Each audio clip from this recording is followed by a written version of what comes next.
यहूदी लोग हजारों वर्षों से हर सुबह और शाम इन जाने पहचाने शब्दों से प्रार्थना करते आ रहे हैं और इनके द्वारा वे परमेश्वर के प्रति अपनी भक्ति को प्रकट करते हैं।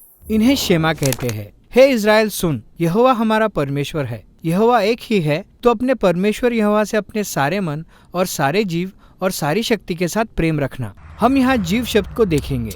इब्रानी भाषा में यह शब्द नफेश है।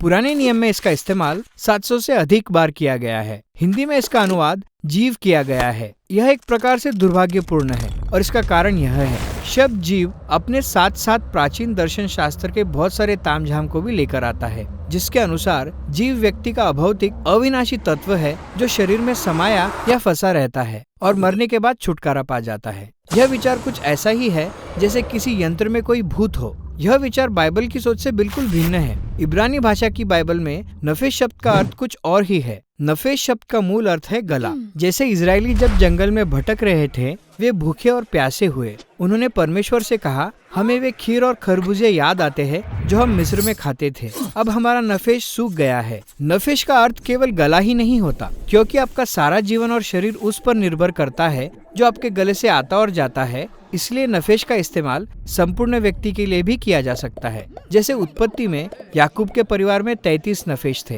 यानी 33 लोग। कातिल को नफेश का हत्यारा कहा गया है और अपहरणकर्ता को नफेश का चोर कहा गया है। बाइबल के आरंभिक पृष्ठों पर मनुष्य और पशुओं को जीवित नफेश कहा गया है। यदि मनुष्य या पशु की सांस बंद भी हो जाए तो भी नफेश रह जाता है। उसे मृत नफेश कहते हैं, यानी एक लाश।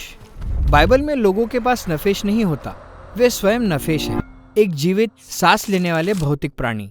अब इस बात ने आपको चकित किया होगा, क्योंकि ज्यादातर लोग यह सोचते हैं कि बाइबल उसे जीव कहती है जो मृत्यु के बाद शरीर से अलग हो जाता है और जीवित रहता है। वैसे तो बाइबल के लेखकों का यह मानना जरूर था कि मृत्यु के बाद भी लोग पुनरुत्थान की प्रतीक्षा में जीवित रहते हैं, पर इस विषय पर वे बहुत कम बात करते हैं। पर जब भी वे इसकी बात करते थे तो नफेश शब्द का उपयोग नहीं करते थे। हालांकि बहुत बार नफेश का अनुवाद जीव किया गया है, परंतु इब्रानी भाषा का यह शब्द संपूर्ण व्यक्ति को दर्शाता है जो एक जीवित भौतिक प्राणी के रूप में है। असल में बाइबल के लोग इसीलिए इस शब्द का इस्तेमाल अपने को बताने के लिए करते थे और इसका अनुवाद मुझे अथवा मैं के रूप में किया गया है। जैसे भजन संहिता 119 के अधिकांश अनुवादों में लिखा है, मुझे जिला और मैं तेरी स्तुति करूंगा। इब्रानी भाषा में कवि कहता है, मेरे नफेश को जिला और वह तेरी स्तुति करेगा। नफेश का प्रयोग करके कवि इस बात पर जोर दे रहा है कि उसका पूरा अस्तित्व, उसका जीवन और उसका शरीर परमेश्वर को धन्यवाद देता है। श्रेष्ठ गीत में युवती अपने प्रेमी के विषय में निरंतर कहती रहती है, वह जो मेरा नफेश प्रिय है। प्रेम केवल एक मानसिक अनुभव नहीं है, यह ऐसी भावना है जो आपके पूरे शरीर और आपके समस्त नफेश को सक्रिय बनाती है। इससे हमें सहायता मिलती है कि हम बाइबल के अन्य कवियों की प्रतिभा को बेहतर रीति से समझ पाए, जो नफेश शब्द के अनेक अर्थों को एक स्थान पर एक साथ मिला सकते हैं। भजन संहिता 42 में हम पढ़ते हैं, जैसे हरिणी जल के लिए हाँफती है, वैसा ही मेरा नफेश तेरे लिए हाँफता है। मेरा नफेश जीवते परमेश्वर का प्यासा है।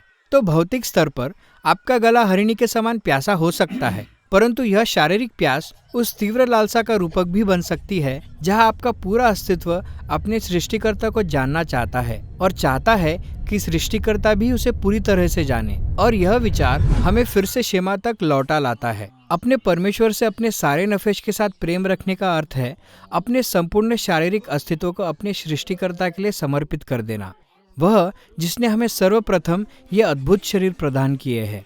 यह अपने पूरे अस्तित्व को उसकी सारी क्षमता और सीमाओं के साथ अर्पित कर देने के बारे में है, इस प्रयास में कि परमेश्वर से प्रेम रख सके और अपने पड़ोसी से अपने समान प्रेम रख सके। और यह है इब्रानी भाषा में जीव के लिए शब्द।